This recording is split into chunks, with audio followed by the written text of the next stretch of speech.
have loved Brandon since the day he was born. Even then, he wasn't like other babies. He never cried, not when he was hungry or sad or upset. From an early age, he met this big world with silent determination. As he got older, he didn't speak or show any interest in any toys we bought him. Despite all this, I never had any trouble connecting with him. My wife was always concerned with his silence and unwillingness to socialize with other children. She wanted to take him to a developmental psychologist, but I dragged my feet. So, he liked to keep to himself. What was the harm in that? Not everyone can be an extrovert. It often led to fights. She thought I was neglecting him, and I felt she couldn't accept Brandon for who he was.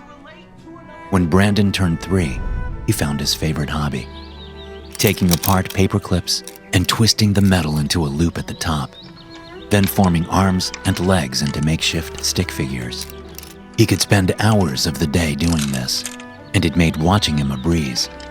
Eventually, Sally stopped nagging about the childhood psychologist, but I still saw the worry in her eyes today as she left for work. It's because of her job, I think, as I look back over the screen. My job allows me to work from home, and it's pretty hands-off most days. It allows me to spend the days with Brandon. It saves us on a sitter, and it allows my wife to work as a teacher. He's a complacent kid, playing quietly behind me in the home office. I open the new file to send to my manager when my screen flickers, and the entire house goes silent and dark. I spin around in my chair, and my heart stops as I see Brandon. He's crumpled onto the floor near one of the power outlets, his short hair standing on his head. I rush forward and gasp. In his hands is the tiny metal man he's made, but one of its sharp arms is pressed into the holes of the outlet. I scoop him up in my arms and rush outside. Swearing, I realize I left the keys on the counter and double back, nearly tripping over the welcome mat as I do. I leave the door open as I bolt to my car, twist the keys into the ignition, and peel out into the street. A car horn behind me tells me I've nearly T-boned someone, but I don't have time for their shouted swears. I put the car into drive and slam on the accelerator, flying through our busy suburbs at over 60 miles an hour. The needle on the speedometer climbs higher and dips far to the right as I hit the highway, but I don't stop to check. Brandon! I put my hand on his chest. Brandon, you're going to be okay. Daddy's going to take you to the hospital, okay? Just hang on. He doesn't say a word. I've always been so content with his silence, but now it feels wrong. I'm silently begging for him to do something, anything, to let me know he's all right.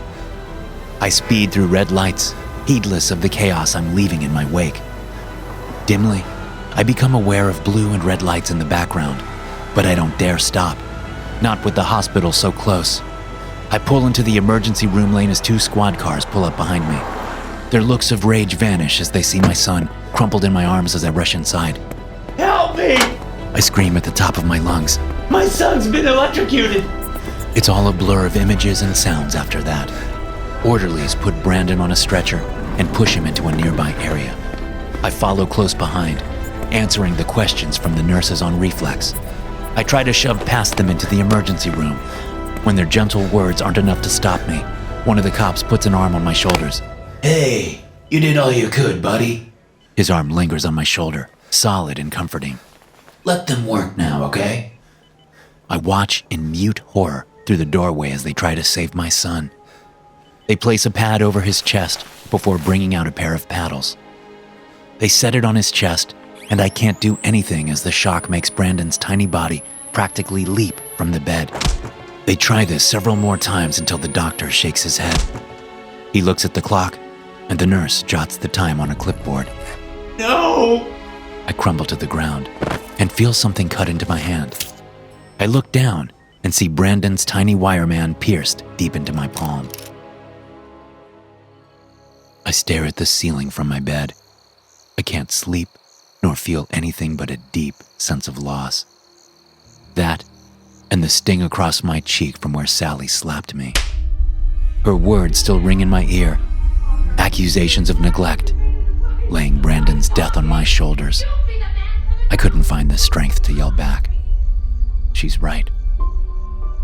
The world already feels empty and cruel without Brandon. Millions of memories play through my mind, making every moment a fresh hell. His quiet footsteps walking up to the couch and sitting next to me as we watched TV.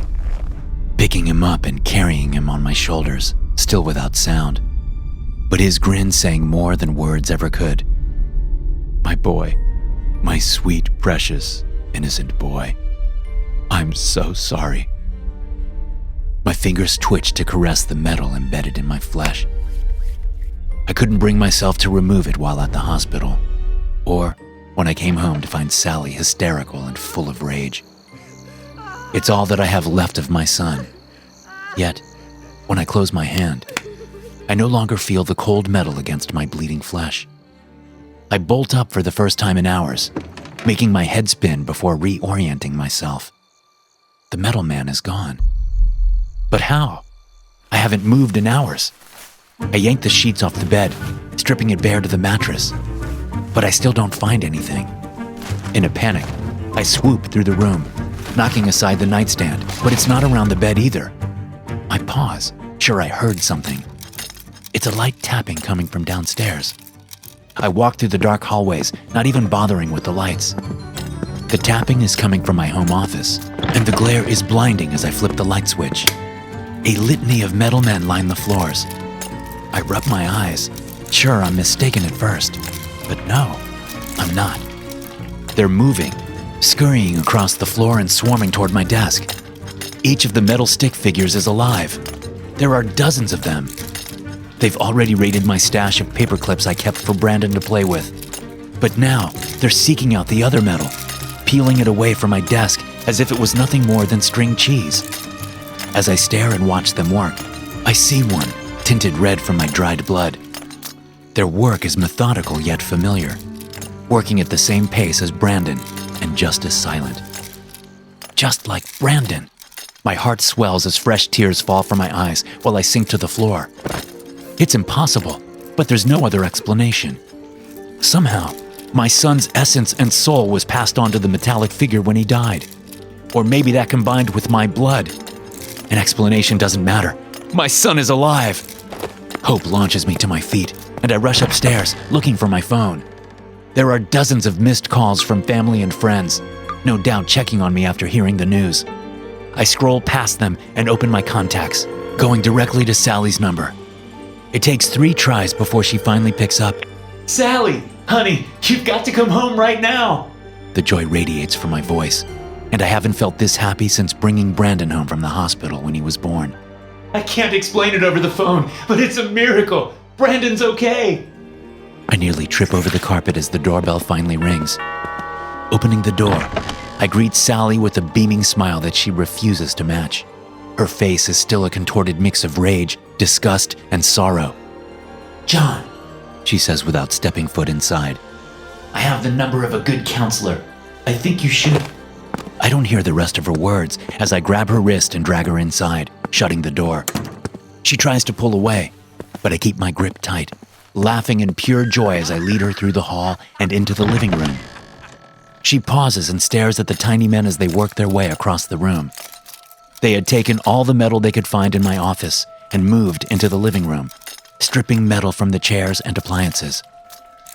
Oh my God. She brings a trembling hand to her lips. John, what the hell is all this? What? How couldn't she see him?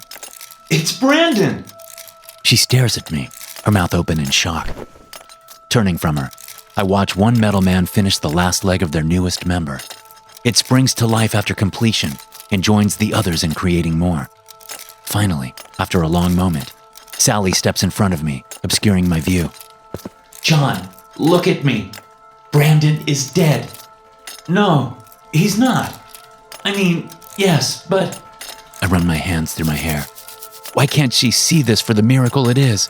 Something. I don't know if it was the electricity, my blood, or both. But somehow Brandon, he's dead! She shouts and shoves both hands hard into my chest, making me stumble onto the couch. You killed him! And these things, whatever they are, don't change that! She charges into the army of tiny metal children. Our child. Her feet lash out. sending dozens of them scattering. Then she raises her foot toward one, the one coated with my blood, and brings it down hard, the noise echoing in my ears. No! I scream and leap up from the couch.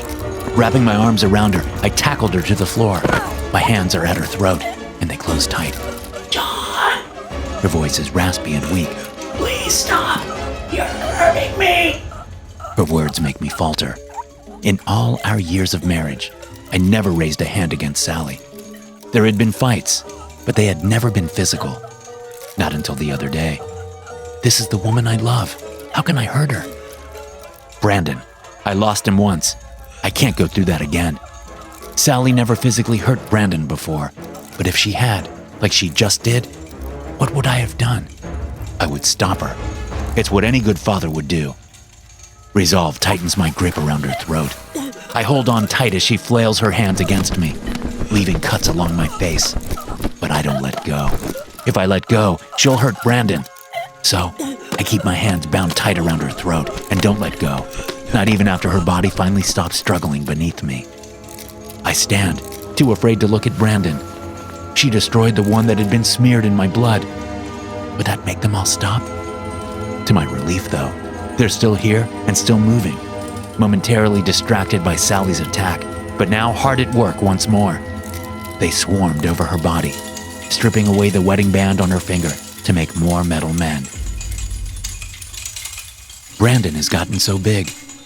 The walls are lined with deep gashes from where he stripped the copper from the walls. He moved into the basement, where there's more for him to work with. Part of me wants to go with him, to watch over him like I failed to do earlier. But I can't decide what to do with Sally. The sheet I draped over her body is still there, like she's napping on the couch. It takes me a moment to realize there's a knocking at the door. Not the kind of polite taps when a neighbor comes over to ask to borrow the mower.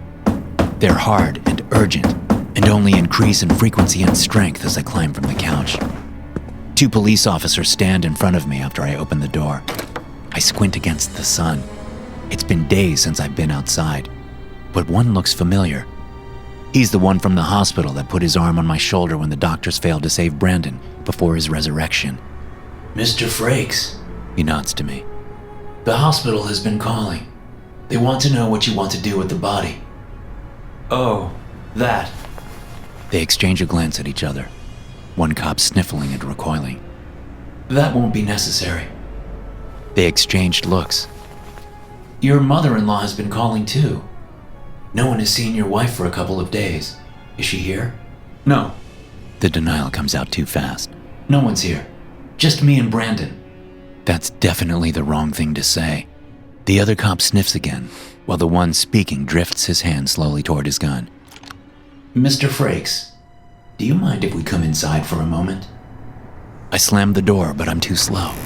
One cop wedges his foot into the door frame and swears as the door closes on his foot. The other barrels through, knocking it off its hinges. I turn to flee, but a heavy body lands on top of me, pinning me to the floor. Squirming, I try to get away, but the other joins in, shoving his knee into my back while the other twists my hand painfully behind me. Cold metal wraps around my wrists as they cuff me. The one from the hospital stays with me, while the other walks a short distance to the living room. He turns a corner so I can't see, but I hear him exclaim, Jesus Christ! Yeah, I found the wife. Looks like she put up a fight. The cop holding me sighs and lifts me to my feet. Mr. Frakes, I'm putting you under arrest for the murder of your wife. You have the right. A deep rumbling comes from beneath our feet, No, Brandon, not now. Stay hidden. but it's pointless. The other cop returns momentarily, long enough for me to see him put his hand on the basement door. I charge at him, but the other cop slams me against the wall while his partner disappears downstairs. His screams are mingled with gunfire. Another rumble, another scream, and then the gunshots stop. The cop unholsters his gun and calls out his partner's name, but there's no answer. He pushes his gun against the side of my head. What's down there, asshole? Don't hurt him. I whisper. He's just a boy. The house shakes, and we fall to the side as plaster from the roof rains upon us. Another tremendous crack fills the air, and he forces me outside as the house crumbles into itself. But the debris doesn't lie restlessly. It stirs until Brandon rears his head. All of the metal men have combined into one colossal figure. He stands on massive, thin legs, testing them out for the first time. Mother of God! The cop aims his gun, and I scream and leap forward. I barely hear the gunshots as they rip through my body and leave me bleeding on the ground. Brandon takes one step toward us, easily clearing the distance on his pillar-like legs. The cop turns to run, but the legs pierce through his back, and he dies, screaming. Brandon takes another step toward a neighbor's house, and his lifeless body tumbles back to the earth. My breathing is rapid and shallow. I know this is the end, but I smile as Brandon looms over the house.